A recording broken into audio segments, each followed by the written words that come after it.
Just over 100 years ago, both the Arabs and the Jews were promised the right of self-determination and self-governance in areas of the former Ottoman Empire. The Jews were promised a national home in what was then known as Palestine, first of all in the Balfour Declaration, and then confirmed in the San Remo Resolution and the Mandate for Palestine.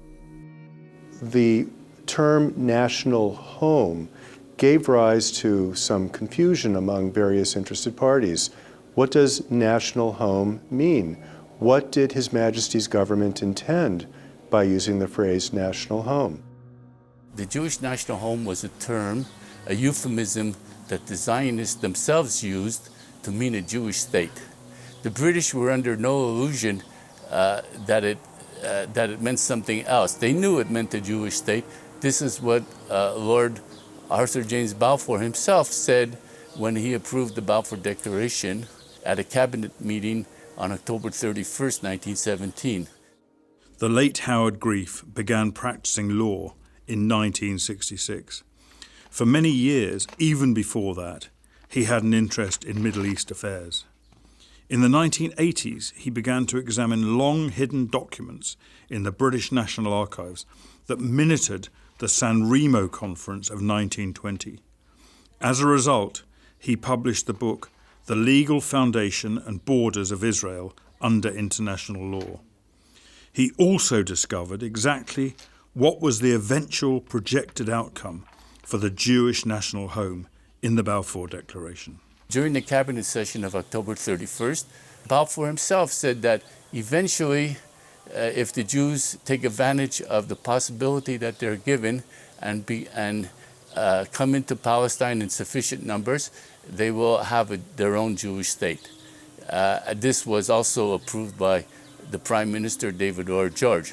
Minute 12 of the War Cabinet meeting of the 31st of October 1917 records Lord Balfour's intentions as follows. As to the meaning of the words national home, to which the Zionists attached so much importance, he understood it to mean that some sort of British, American or other protectorate under which full facilities would be given to the Jews to work out their own salvation and to build up, by means of education, agriculture and industry, a real centre of national culture and focus of national life. It did not necessarily involve the early establishment of an independent Jewish state, which was a matter of gradual development in accordance with the ordinary laws of political evolution. So there was no doubt that when the Balfour Declaration was issued, it meant a Jewish state. Following the San Remo Resolution of April 1920, the British military administration in Jerusalem was disbanded, and Sir Herbert Samuel, who was Jewish, was appointed as High Commissioner of Palestine. Just a couple of months later, in early July of 1920, King George V, His Majesty, issued a proclamation to the people of Palestine in English, Hebrew, and Arabic. And the first High Commissioner for Palestine, Sir Herbert Samuel, arrived in Jerusalem just a couple of days after the King George Proclamation, around July 6, 1920.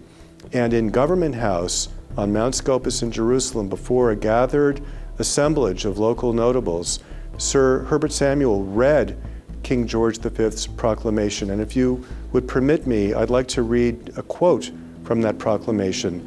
Near the end, George V says, "I realize profoundly the solemnity of the trust involved in the government of a country which is sacred alike to Christians, Mohammedans, and Jews. And I shall watch with deep interest and warm sympathy the future progress and development of a state whose history has been of such tremendous import to the world, leaving no ambiguity whatsoever." So the historical record shows that despite the use of a somewhat ambiguous formulation, the term in Palestine, the term national home, there was no doubt whatsoever that the intent of those responsible for the Balfour Declaration and for British policy in those years was to create a Jewish state in the country called Palestine. One person who played a prominent role in the mandate was Winston Churchill. In 1921, he was appointed Colonial Secretary, which gave him the responsibility of implementing the mandates in the former Ottoman Empire. The 1922 White Paper, which was attributed to Churchill, was in fact largely drafted by Colonial Office official John Shuckburgh, together with the first High Commissioner to Palestine, Sir Herbert Samuel. It contained a phrase that was central to Churchill's belief that the Jews were in Palestine as of right and not by sufferance. They weren't tolerated for this. It wasn't a gift. It was their right to have the land. And unquestionably, by that point, Churchill believed it. I mean, he already was espousing Zionist views in 1906.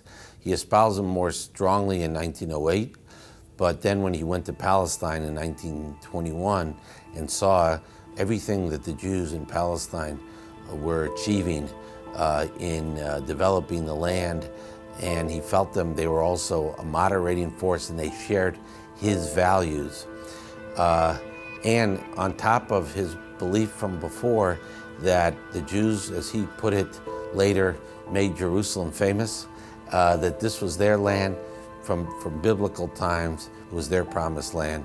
From childhood onwards, Winston Churchill was a lifelong friend of the Jewish people, and especially Chaim Weizmann. His father, Randolph Churchill, had been a friend of Britain's first Jewish Prime Minister, Benjamin Disraeli, which left a lifelong impression on Winston as a young man. British historian Andrew Roberts empathises with Churchill's deep respect for the role of the Jewish people in Western civilization. I think as an historian, I would describe the role that the Jewish people have played for Western civilization in very much the same terms as Winston Churchill did in 1920. He said that the Jews have given us a system of ethics that is in effect the most important possession that Western civilization has. I'd very much go along with that. The Judeo side of the Judeo-Christian tradition, obviously predating the Christian tradition, is something that we live by, and without the Jews we would not have. What he saw in Palestine in the early 20s convinced him that the Zionists were partners with him in the advance of civilization. He was in no hurry to have a Jewish state in the 20s. He thought when the demographic balance was in the Jews' favor, then it should become a Jewish state. However, Winston Churchill, as Colonial Secretary in the early 1920s, is probably best remembered for the division of Palestine before the mandate was ratified. Following the Cairo Peace Conference of March 1921, Churchill was under pressure to fulfill the aspirations of Emir Faisal and his brother Abdullah. As a result, he drew a line down the Jordan River, and 77% of Palestine was designated for Arab settlement exclusively.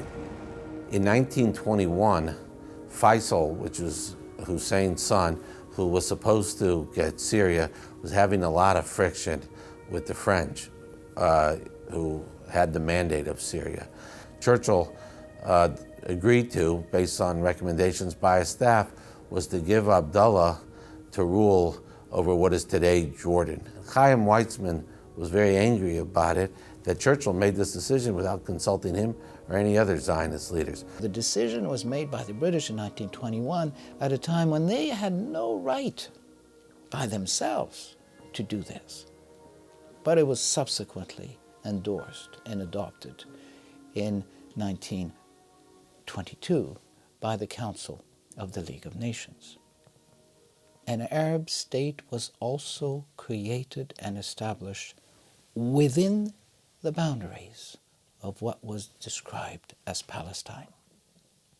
So in this day and age, when we talk about the establishment of a Palestinian state in what is referred to as the West Bank, it's really the creation of an Arab state. Palestinians are Arabs.